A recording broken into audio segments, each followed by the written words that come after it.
todos escriban, ¿no? Entonces saquen un papel, cualquier papel sirve, o el iPad o el iPod, sáquenlo. Y si estoy muy aburrido, pues escriban una receta de cocina o cualquier cosa. Pero el secreto para que una persona predique bien es ponerle atención o fingir que le estamos poniendo atención. Entonces, ¿me ayudarían con eso?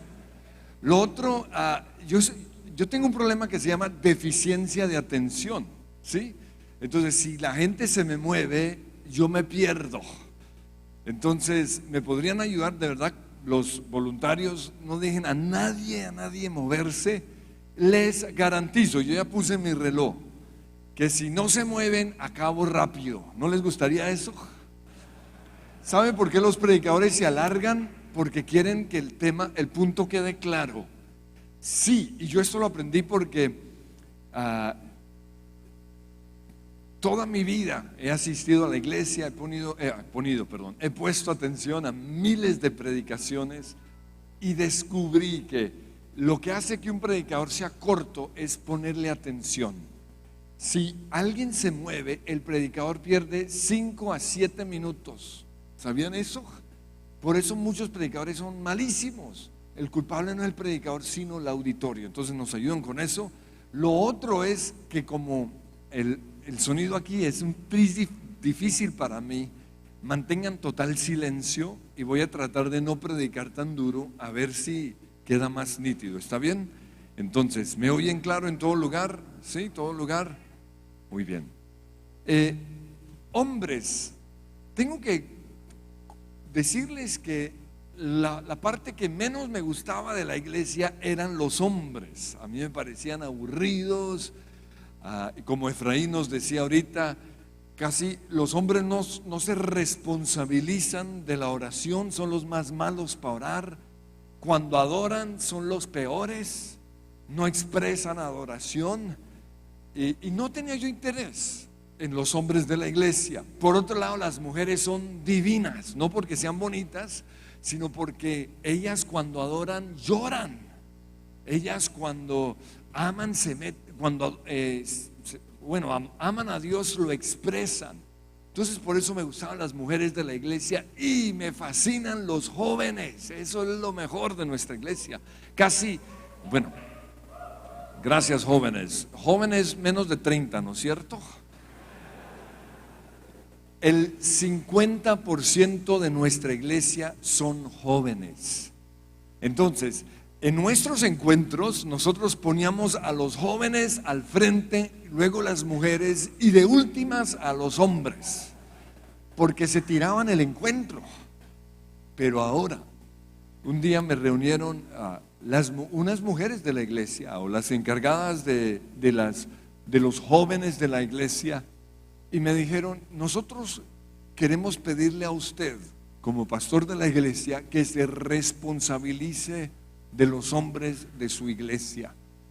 Y dijeron que querían que fuera yo, porque la persona que estaba encargada, desde su perspectiva, no era un buen cristiano, no era un hombre apasionado por Dios. Las mujeres sentían que este líder les miraba la cola cuando ellas pasaban. Ojo, me lo está diciendo una mujer, porque las mujeres se pillan esas cosas. ¿Oyeron eso vos? Ellas se dan cuenta cuando un hombre tiene un corazón sucio. Y además es que ese hombre como que le gusta tomarse un vinito de vez en cuando. Y yo soy un hombre que fui levantado en que nunca voy a tomar ni una copa, ni un sorbo de vino. Yo soy una persona que un helado de ron con pasas lo emborracha. Entonces ellos querían que yo fuera el prototipo. Y mi primer mensaje fue un poco confrontador, pero fue el siguiente: sean imitadores de mí como yo de Cristo. Y empecé a trabajar solo yo creo que la primera reunión de hombres que tuvimos, había unos 200 hombres. En este momento, y nos reunimos cada 3 meses los hombres de la iglesia, somos más de 3,000 hombres. No solo eso, yo los reté a que vinieran a la oración. porque hasta ese momento en la oración, para los que no me oyeron en la mañana, nuestra oración a las 6 de la mañana tiene más de 3,000 personas. Pero casi todos, o el 70% eran viejas. Y la Biblia dice que los sacerdotes del hogar son los hombres. Entonces los desafié y espero hacer lo mismo con ustedes. Y ahora, ojo, las mujeres de la iglesia me dicen que lo mejor de la iglesia son los hombres. ¿Les gustaría eso en sus iglesias? Pero el juicio comienza con casa. Todo lo que Dios iba a hacer en los hombres de la iglesia tenía que hacerlo primero en mí. Yo no puedo predicar de la oración si yo no soy un hombre de oración. Yo no puedo predicar de santidad si yo no soy un santo. Entonces Dios tuvo que hacer algo primero en mí. Y lo que Dios hizo en mí realmente fue lo que trajo la unción de multiplicación a nuestra iglesia. Nosotros pasamos de tener 700 personas en 1999 a más de 28,000 personas en este momento por el principio de multiplicación. Y la ley espiritual es esta: todo se multiplica conforme a lo que uno es. Esa es la ley, ¿no? Una vaca que produce vacas, un marrano que produce marranos. Un cristiano apasionado por Dios que produce cristianos apasionados por Dios. Entonces Dios tiene que trabajar, tiene que empezar con uno. Y quiero, para ilustrar mi mensaje, usar la parábola del sembrador. Y dice la Biblia: el sembrador salió a sembrar, y al esparcir la semilla, una parte cayó junto al camino, ¿no? Y vinieron las aves y se lo comieron. Otra parte cayó en una tierra buena. Y quiero resaltar en los 4 lugares que la tierra siempre es buena. Junto al camino es una tierra buena. Lo que pasa es que como está junto al camino, es pisado por las personas, pero es una tierra buena. Y luego, y va hablando de 4 tipos de tierra, pero quiero que sepan que toda tierra es buena. Todo cristiano en la iglesia es una buena tierra. Lo que nos toca es aprender a trabajar con la tierra. Y entonces voy a devolverme un poquito. El sembrador, obviamente, es Jesús el que siembra la buena semilla. Pero también el sembrador somos nosotros los predicadores. Y yo he aprendido algo, y es que el secreto no es el predicador. Yo siempre creía que yo tenía que llegar a ser el mejor predicador del mundo para tener una buena iglesia. Y el Señor me dijo: no, el secreto no es el predicador. Entonces obviamente pensamos: entonces el secreto es la semilla, la palabra. Y sí, la palabra, la semilla es supremamente importante, pero ese no es el secreto. El secreto es la tierra en donde cae la palabra. Porque todos los predicadores predicamos la palabra de Dios, ¿no? Entonces, en toda iglesia se está usando la mejor herramienta, que es la palabra de Dios. Pero ¿por qué unas iglesias crecen? ¿Por qué unos cristianos son apasionados por Dios? ¿Por qué en unos lugares hay un cambio? Y es porque los predicadores hemos entendido que el secreto es la tierra sobre la cual cae la palabra. Nosotros tenemos que trabajar más en la tierra que en la hermenéutica. Tenemos que trabajar más en las personas que en nuestra exposición de la palabra. Por eso yo he visto iglesias en donde los predicadores son buenísimos, de lo mejor, pero la iglesia no es gran cosa. Por otro lado, yo he visto unos predicadores que son malísimos, como yo, pero la iglesia es wow. ¿Por qué? Porque el secreto es la tierra. Y entonces, cuando Dios me mostró eso, yo empecé a trabajar con la tierra, comencé a trabajar en la vida de las personas. Y por eso quiero que veamos estas 4 clases de tierra sobre la cual cae la preciosa palabra de Dios. La primera tierra es, repito una vez más, una buena tierra, pero es junto al camino. Entonces, por ahí pasa la gente caminando, ¿no? Los que echan la semilla, las personas que pasan de largo pasan por ahí y sin querer a veces pisan la tierra. Y por eso la tierra se va endureciendo. Y al estar dura la tierra, la semilla que cae ahí no encuentra humedad.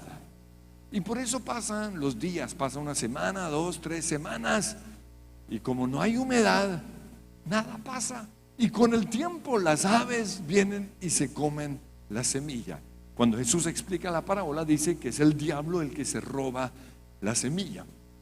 Pero el punto es, son cristianos que han sido pisoteados.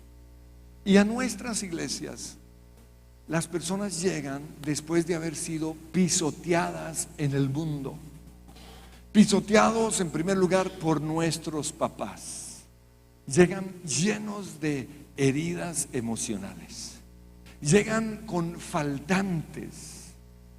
Todo ser humano tiene, los especialistas dicen, 6 necesidades básicas. Nosotros los cristianos creemos que tenemos 7 necesidades básicas, siendo la necesidad principal de todos la presencia del Señor. Pero entonces, una persona que no ha recibido en su casa, o no recibió en su casa sus necesidades básicas, el sentirse amado, el sentirse importante, el sentirse protegido, todas esas cosas, si no lo ha recibido, es una persona que tiene faltantes, es una tierra dura. Yo recuerdo que hace unos años a nuestra iglesia llegó una niña que era muy bonita. Su hermana fue reina de belleza en Ecuador. Para nosotros, esta niña era más bonita que su hermana. Pero, como la habían pisoteado en su niñez, y pisotear es, ¿tú por qué no eres como tu hermana? Es que tu hermana sí ayuda, es que tu hermana sí es linda. Por eso ella no se veía linda. Y cuando el marido le decía, tú eres linda, tú eres preciosa, esas palabras no le llegaban.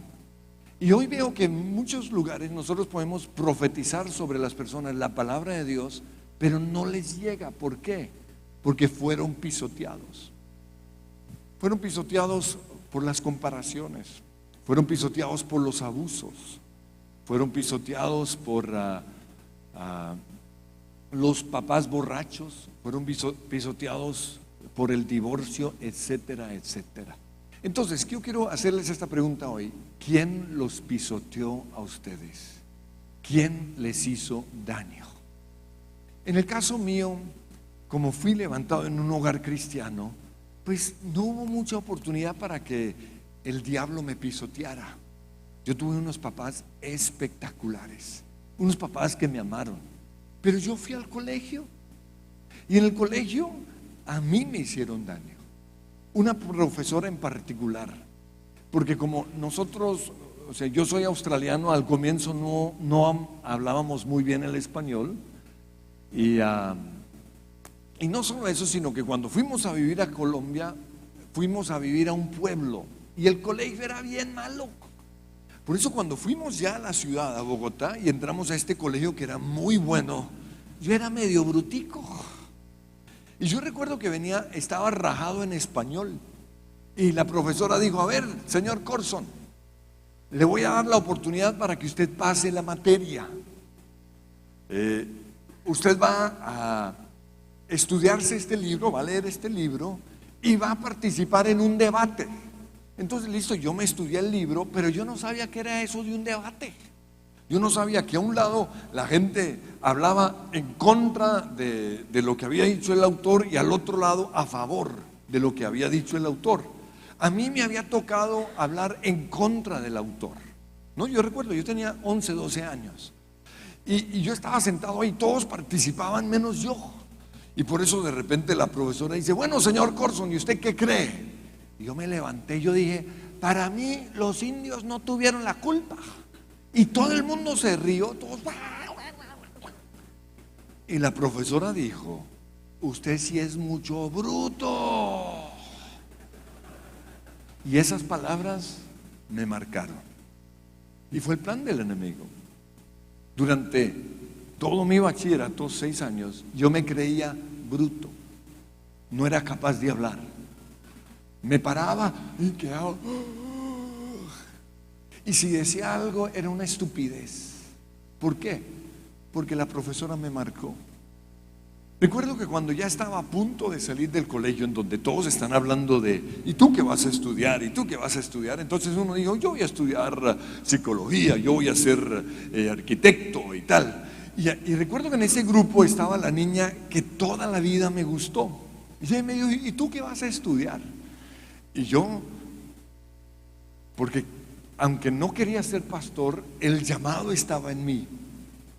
Y yo quería por eso estudiar comunicación social. Yo quería ser un buen comunicador. Y yo dije, yo quiero estudiar comunicación social. Y todos. Y por eso, en lugar de entrar a estudiar una carrera que me hubiera servido, me metí a estudiar disque administración de empresas. Nada que ver. Pero fue el plan del enemigo desde los 11 años para impedir el propósito de Dios en mi vida. Fui pisoteado. Por eso quiero preguntarles, ¿a usted quién lo pisoteó? En el caso mío fue una bobada, como una profesora diciéndome delante de todo el mundo, bruto.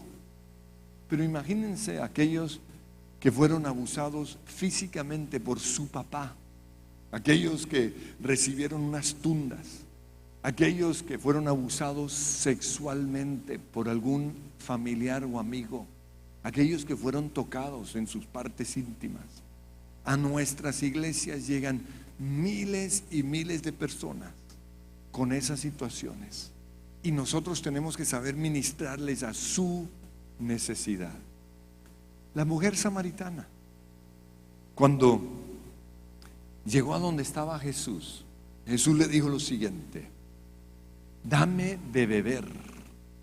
Y quiero que entiendan que en la Biblia beber tiene doble sentido, o en ese entonces tiene que ver con beber agua, pero también tiene que ver con sexo, ¿no? Recuerde, Proverbios dice, bebe el agua de tu propio manantial. ¿Acaso se correrán tus ríos? Y sigue hablando de la parte sexual.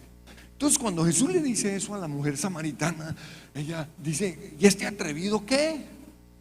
Ahora siempre hemos dicho que Jesús o que la samaritana le dijo, ¿tú cómo te atreves siendo judío que me digas eso? Pero la sorpresa de la mujer no fue solo porque Jesús hubiese sido judío, sino porque él era hombre y le estaba diciendo a una mujer, dame de beber. Pero ¿qué es lo que Jesús quería hacer? Quería despertar en ella una necesidad que ella tenía. Y era la necesidad de los hombres. Ella necesitaba un papá. Ella necesitaba la protección de alguien. Y toda su vida había buscado en el sexo saciar esa necesidad. Y Jesús le llegaba a su necesidad.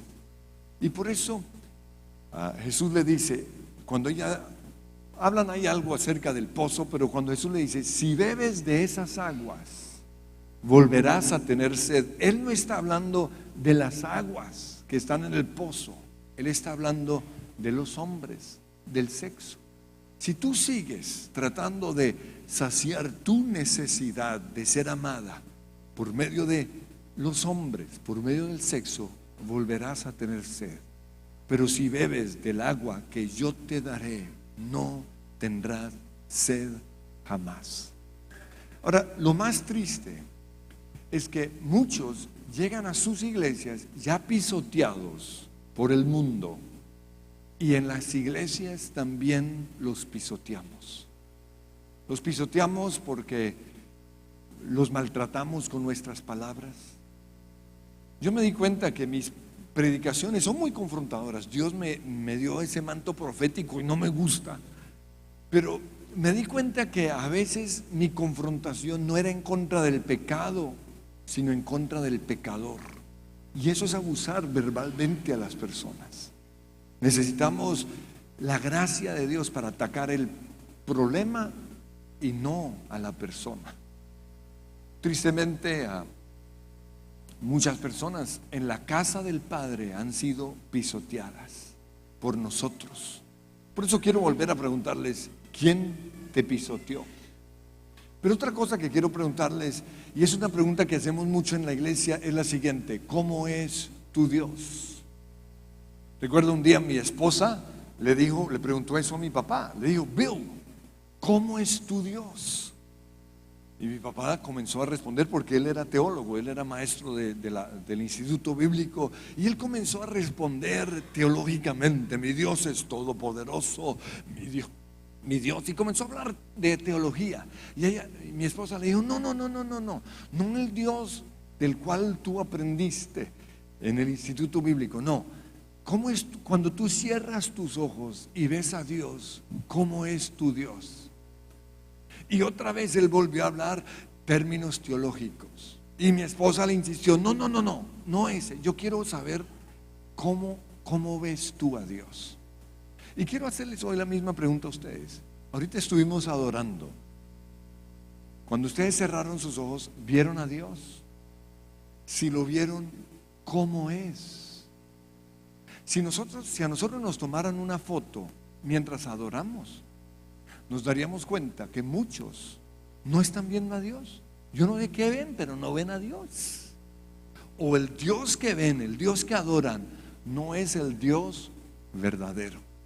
Durante muchos años nosotros tuvimos como líder de alabanza un tipo que era ungido. Era impresionante su unción. Cuando él tocaba el piano, wow, la presencia de Dios venía. Pero en su rostro no veíamos a Dios.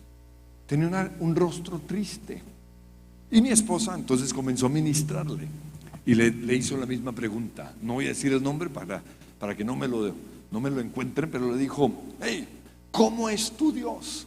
Y él dijo: mi Dios es todopoderoso, es santo, es grande, es sanador, es bueno. No. ¿Cómo es tu Dios? Cuando tú cierras tus ojos y ves a Dios, ¿cómo es Él? Y volvió a repetir lo mismo. Entonces mi esposa le volvió a hacer la pregunta varias veces, hasta que finalmente él dijo: ¡ah! Mi Dios es pobre, mi Dios es malo, mi Dios. Y comenzó a sacar todo lo que estaba en su corazón. Eso es lo que mi esposa quería, porque sabe que muchos creen que su Dios es como su papá, y como su papá los abandonó, su Dios los abandona. Como su papá no fue el proveedor, piensan lo mismo acerca de Dios. Y eso es porque han sido pisoteados. Mira, en nuestras ministraciones hemos encontrado unas cosas terribles. Por ejemplo, una niña, cuando le estábamos ministrando sobre este tema, ella decía que siempre que adoraba veía el pipí de un hombre. Siempre que adoraba. Y nosotros no entendíamos, creíamos que era un demonio, creíamos que eso es Satanás. ¿Cómo vas a hacer eso? Hasta que entendimos que el papá la había hecho a ella hacer actos tan sucios y tan bajos como ese. Y se levantó con esa idea en su mente o en su subconsciente de que Dios era así. La ministramos, y ahora cuando usted la ve adorar, usted ve una niña que, wow, conoció a Dios como Él es verdaderamente. Entonces, parte cayó en una buena tierra, pero que había sido pisoteada. Y yo quiero que nosotros como hombres nos hagamos esas preguntas. ¿Quién me ha pisoteado a mí? ¿Quién me hizo daño? ¿Por qué cuando yo hablo de Dios o cuando yo predico acerca de Dios, yo no muestro un Dios como Él es realmente, sino un Dios pobre, malo, injusto, violento? ¿Cómo es su Dios? Lo segundo, la otra parte cayó en una buena tierra, pero en donde había piedras, ¿no? Y por eso la Biblia dice que esa semilla comenzó a echar raíces, pero como había piedras, las raíces llegaron a un punto y no pudieron bajar más. Salió un árbol espectacular, pero con el tiempo se marchitó. Esto tiene que ver con cositas en nuestras vidas que todavía están ahí guardadas. Entonces,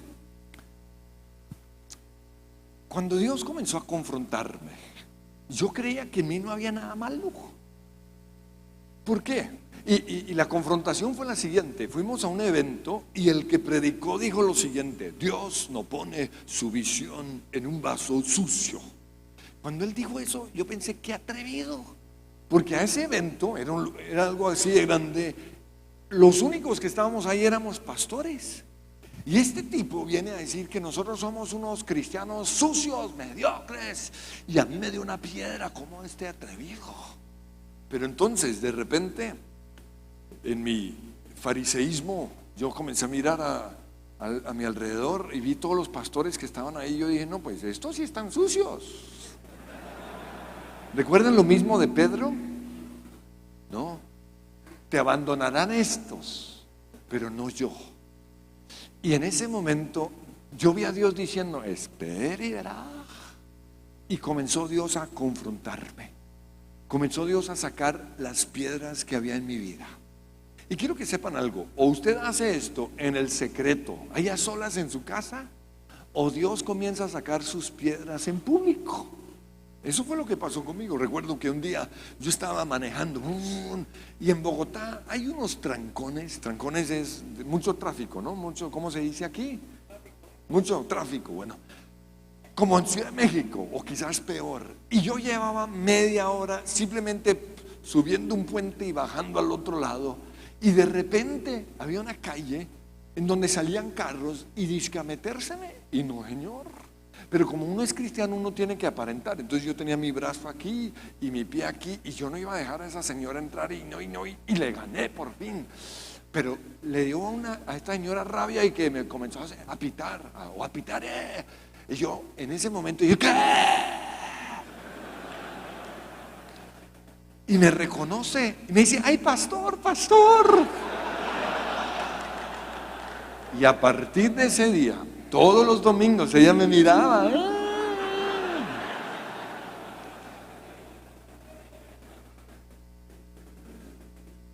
Cuando este pastor dijo eso, el espíritu fariseo que está en todos nosotros, que no nos deja ver los errores, se manifestó.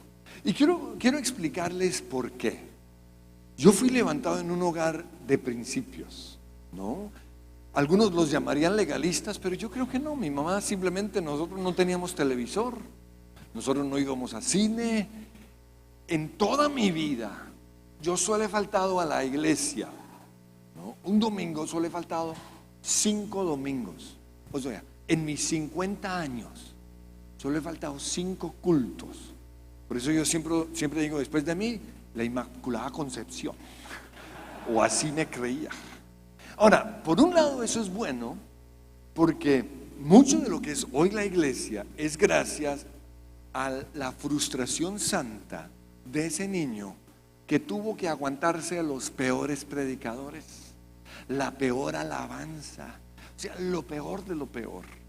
Y entonces, todo lo que hoy hacemos en la iglesia, predicaciones cortas, alabanza buena, la iglesia de los niños que es espectacular, todo es el fruto precisamente de eso. Pero el problema con alguien como yo es que nos levantamos creyendo que no hay nada que hacer en mi vida. Y Dios comenzó a mostrar las piedras que había en mí. Recuerdo que un día llegué a mi casa y le pisé el piso blanco a mi esposa, no, en la cocina. Nunca pongan un piso blanco, es lo peor de lo peor. Y ella comenzó a pelearme, mire que me está ensuciando la cocina. Y yo dije, ¿dónde?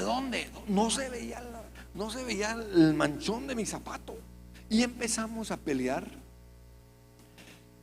Y luego, no, porque las mujeres tienen armas de guerra, ¿no?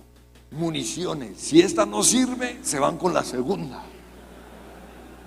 Y ella comenzó a no decirme nada, ¿no? Y cuando ella hace eso, me sacó la piedra. ¿Sí existe esa expresión acá? Se me salió la piedra. Y de repente yo la agarro, y yo soy el pastor de la iglesia, la agarro del pescuezo, la levanto y la siento en la cama. Cuando yo hice eso, yo mismo me sorprendí, porque jamás había hecho eso en mi vida. Mi papá jamás había tocado a mi mamá. Yo no había visto violencia en mi casa. Pero le hice esto a mi esposa. Pero como estamos peleando, yo tengo que ganarle. Entonces yo le dije, nadie había sacado lo peor que hay en mí. O sea, mejor, tú eres la única que ha sacado lo peor que hay en mí. Maldita tú, más o menos. Tú eres la culpable. Y cuando yo le digo eso a mi esposa, Dios me toca y me dice, tú eres la única que ha sacado lo peor que hay en ti. O sea que eso está en ti. Y en ese momento yo entendí que en todos nosotros hay cosas. En todos nosotros hay violencia. En todos nosotros podemos cometer los peores pecados sexuales. En todos nosotros hay enojo. En todos nosotros hay piedras que tienen que ser tratadas. Y gracias a esa experiencia, yo empecé a trabajar con las piedras en mi vida. Y esto fue hace ya más de 15 años. Y hasta el día de hoy sigo trabajando con eso. Y eso es lo que Dios quiere que hagamos. Aquel que comenzó la buena obra en vosotros será fiel en terminarla. Pero hay que trabajar con Dios, trabajar de su mano, oír su voz y obedecerle. Uno de mis pecados, una de mis luchas internas era la timidez. Quiero que sepan, la timidez es pecado. Si usted lo sigue viendo como parte de su personalidad, usted nunca va a ser libre. Una cosa es ser introvertido. Hay introvertidos y extrovertidos. Hay personas que tienen carisma, que tienen factor wow, que tienen todo lo que yo quisiera tener. Pero otra cosa es tímido. La Biblia dice que Dios no nos ha dado un espíritu de cobardía. En la traducción viviente dice de timidez, sino de valor, de amor y de dominio propio. Y Dios comenzó a trabajar con mi timidez. Y obvio, para trabajar con la timidez y con algo que yo llamo la falsa humildad, porque humildad es un atributo, la falsa humildad es orgullo y es de lo peor que hay. Y eso era lo que yo tenía y a veces todavía se me manifiesta. ¿Dios qué tuvo que hacer? Pues avergonzarme públicamente. Y sucedió en un evento grande en Colombia. Yo comencé a ir a estos eventos para aprender de otros, porque siempre debemos tener un corazón enseñable, un corazón que quiere aprender. Y recuerdo que fui a este evento y como llegué un poquito tarde, por alguna razón entré, digamos, por esa puerta y yo vi que había un puesto, digamos, ahí o ahí. Entonces, como en ese lugar yo siempre había sido el traductor, ¿no? Entonces yo dije, yo tengo derecho de hacerme ahí. Entonces me senté, saqué mis notas y estaba tomando apuntes cuando vino una ujier para decirme, ¿usted qué está haciendo ahí? Le dije, estoy poniendo atención a la predicación. Y se fue la señora y volvió con 3. Me pararon, me llevaron atrás. Ahora, no sucedió así, pero en mi mente yo me imaginé que todo el mundo estaba viendo el espectáculo. Me imaginé que todos decían, ese gringo vino y se creía quién sabe qué, se sentó allá. Ahora, era un lugar reservado para pastores y yo era pastor, pero no sabían. Y no solo eso, y mire, les tocó traer a 3 grandes para subirlo. Y me sentaron, recuerdo, y era en un coliseo, arriba, lejos. Y cuando yo estaba ahí, tenía una rabia y yo me iba a ir. Y Dios me dijo, te vas, pierdes la bendición. Y quiero que sepan algo. En ese momento, en Colombia o en Bogotá, solo había 2 iglesias grandes. Solo 2. Yo me quedé. Y en este momento nosotros somos la 4ª o la 5ª en Colombia. Pero ¿sabe por qué? Me quedé. Muchos pastores no se quedaron porque no soportaron las humillaciones. Ahora, con esto no estoy justificando que nosotros humillemos a los cristianos, ¿no? Porque algunos creen que su misión es confrontar. No. Dios es el que nos va a confrontar. Él puede usar una persona que no tenga gracia, pero es Dios el que hace la obra. En todo caso, al año siguiente volví, pero ya tenía escarapela, ¿no? Y decía, pastor. Entonces yo estaba feliz. Y recuerdo que me hice, digamos, era como algo como esto. Me hice como en la 5ª silla, en la 6ª.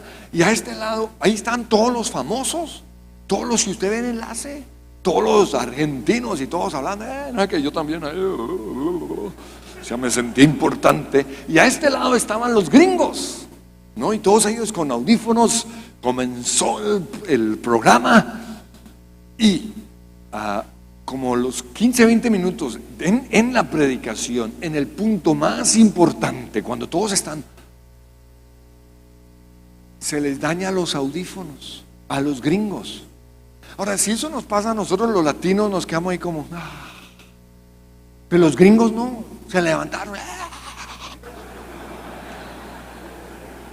Y entonces yo dije, se están tirando el evento. Y como yo era traductor, yo sentí que Dios me decía, ayúdeles, tradúzcales mientras les arreglan el problema. Y yo, no, por mi timidez, no. Finalmente me senté en un cajón que había ahí al lado, en la mitad, y comencé a traducir, y todos se reunieron a oírme ya. Y en esas llegan 3 ujieres.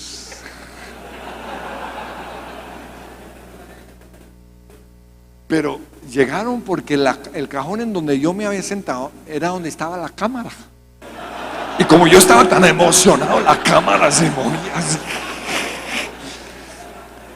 Y en ese momento preciso se arregló el audífono. Pero el caso es este.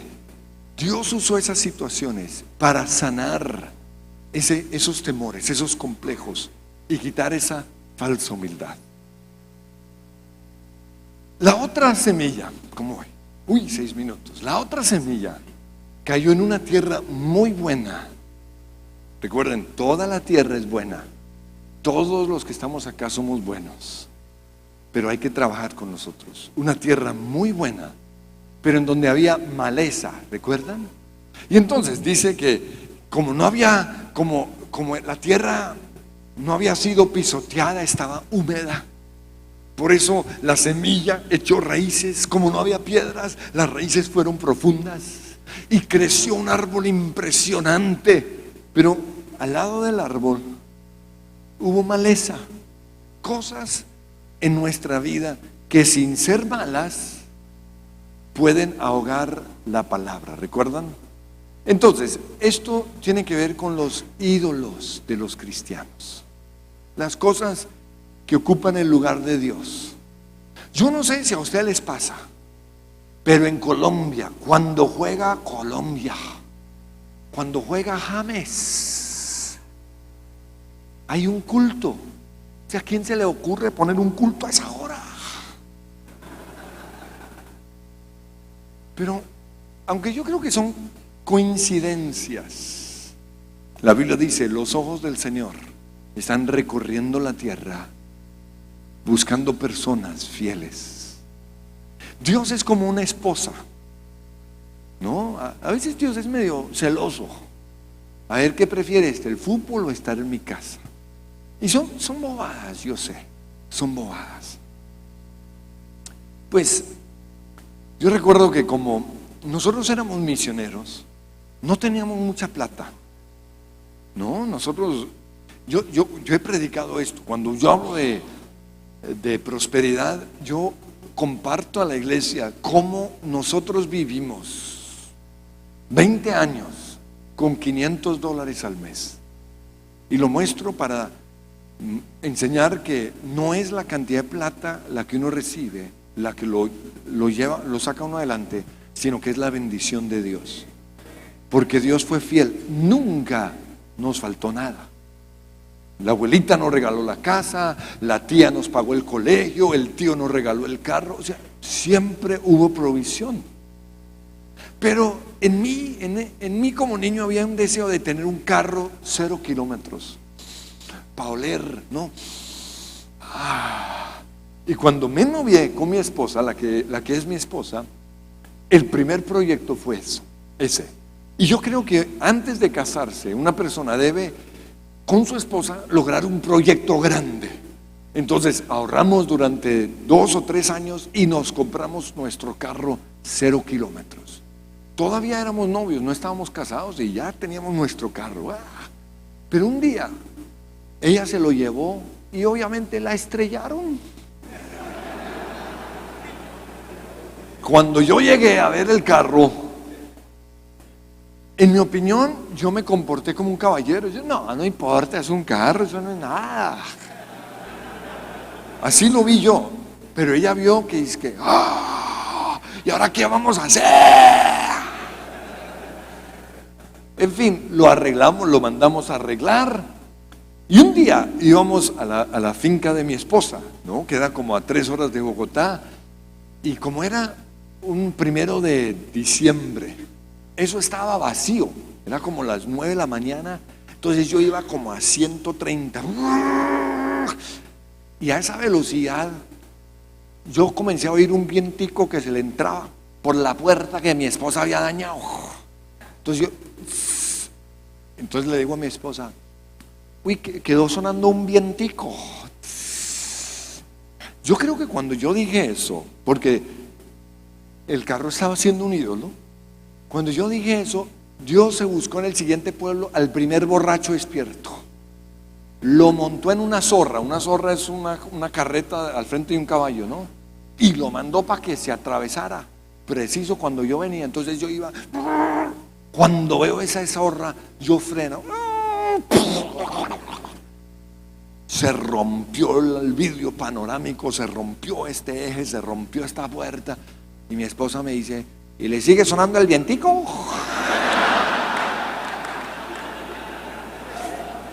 Pues así es Dios. Porque nosotros no podemos tener ídolos. Y hay una cantidad de hombres que no dejan que uno se les suba al carro comiendo helado y es que porque se les ensucia o se les mancha. No. Pero obviamente, cuando yo predicaba sobre esto, yo le predicaba a los idólatras, ustedes. Y Dios me dijo, yo quiero mostrarte que tú también tienes ídolos. Y fue basado en Isaías capítulo 6. Dice el profeta, el año en el cual murió el rey Usías, vi yo al Señor sentado en su trono de gloria. Y yo sé que el profeta pudo haber hablado del rey Usías para ubicarnos en el contexto histórico. Pero también es posible que Isaías no haya visto a Dios sino hasta después de la muerte del rey Usías, porque Usías era su ídolo. Y a veces nosotros tenemos que perder cosas que se han convertido en ídolos, ¿no? Yo podría ilustrar esto con una cantidad de testimonios, ¿no? Un sintetizador que yo tenía que me robaron, el mejor que había en Colombia, me lo robaron porque era un ídolo. Un día yo en Estados Unidos de bruto, no, llevaba plata de la iglesia porque eran tiempos difíciles, entonces teníamos que comprar allá y llevaba aquí $10,000 y como el banco estaba cerrado, nos fuimos de shopping primero y al probarme una camiseta dejé la plata ahí tirada y a la media hora ahí la plata y cuando volví ya no estaba y todas esas cosas. Pero Dios estaba trabajando los ídolos en mi vida. Y entonces Dios me dijo, yo quiero mostrarte cuáles son tus ídolos. ¿Y sabe dónde Dios me los muestra? Durante la adoración. Y Él me dijo, quiero que en la iglesia la alabanza dura 30 minutos. Quiero que me adores 30 minutos sin pensar en nada, sino solo en mí. Yo dije, fácil, háganlo.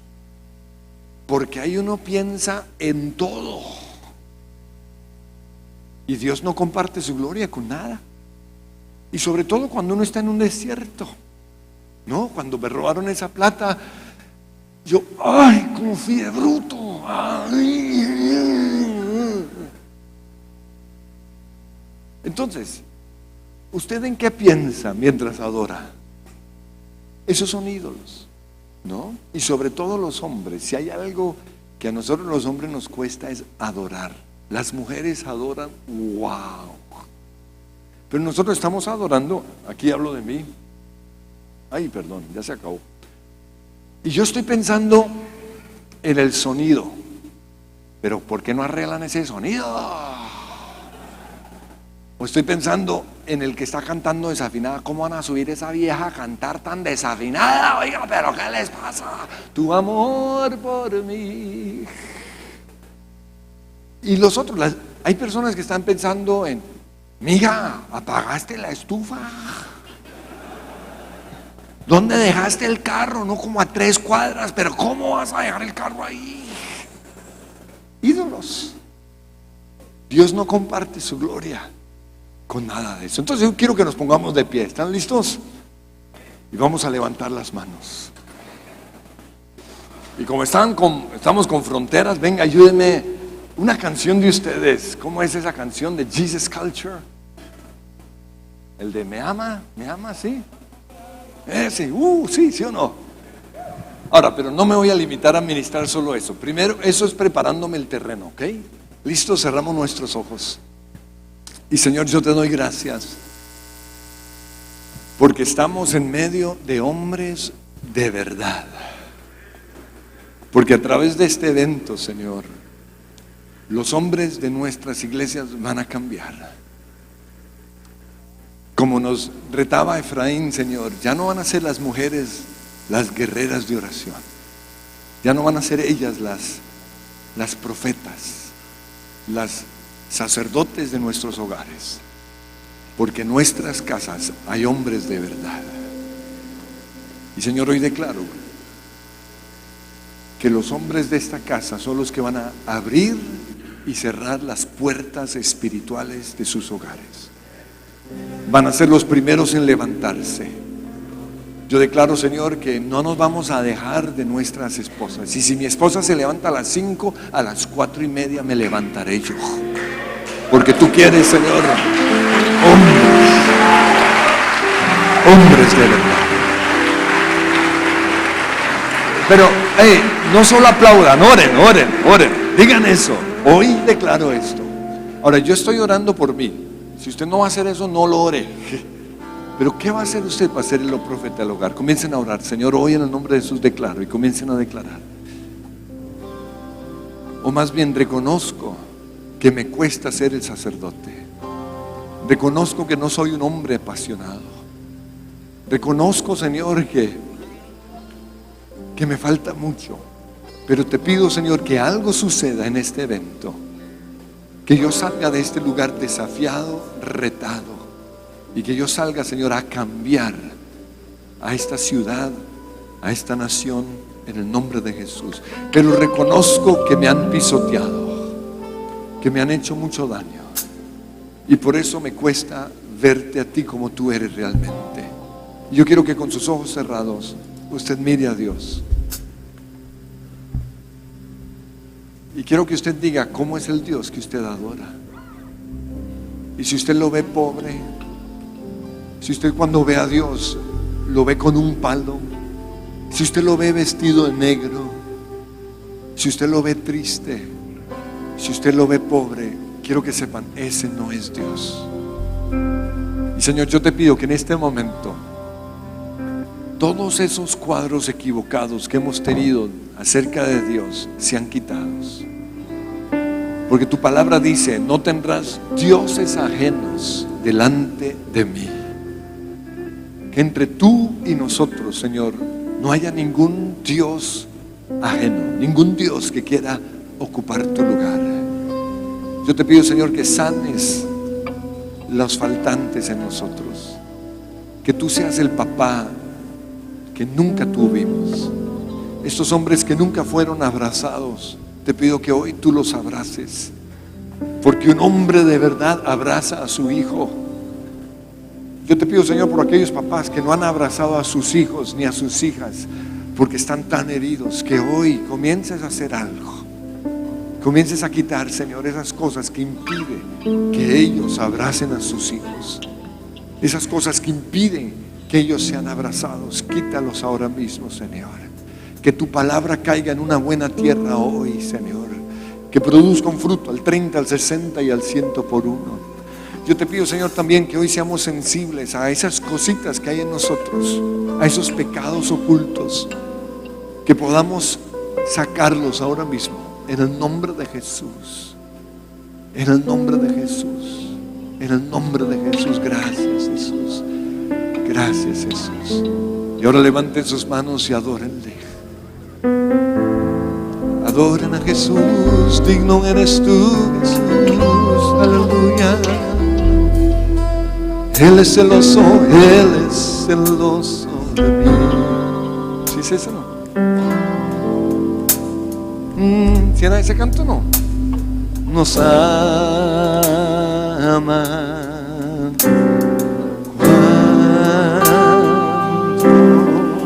Si nos ama, cómo nos ama, cómo nos ama, cómo nos ama.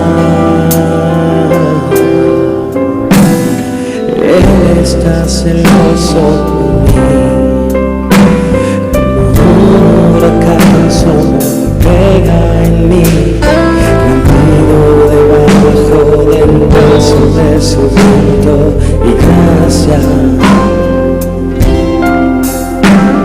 Cuando de repente eclipsas con tu gloria todas mis aflicciones, y me doy cuenta cuán bello eres tú y cuán grandes son tus amores. Cuánto nos ama Dios.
su porción, por la gracia en sus ojos atraídos a su amor.